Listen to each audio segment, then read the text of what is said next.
యేసుక్రీస్తు నీ కోసం ప్రాణం ఇచ్చాడు, ఆత్మను కూడా ఇచ్చాడు. ఇప్పుడు పరిశుద్ధాత్మ, ఆయన ఆత్మ మనతో ఉన్నారు. ఈ ఆత్మ గలవారు దేవుడి చిత్తం చేస్తారు.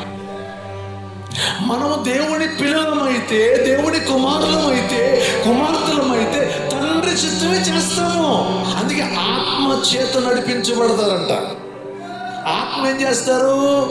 తండ్రి చిత్తంలో నడిపిస్తారు, తండ్రి చిత్తం తెలియజేస్తారు, తండ్రి చిత్తానుసారంగా జీవింపజేస్తారు. ఇప్పుడు యేసు ప్రభు వారిలోకి పరిశుద్ధాత్మ వచ్చినప్పుడు ఆయన ఈ భూమి మీద ఏం చేశారు తెలుసా?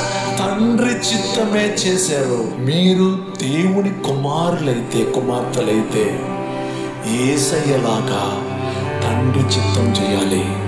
ఎల్లప్పుడూ ఆయనకి ఇష్టమైందే చెయ్యాలి.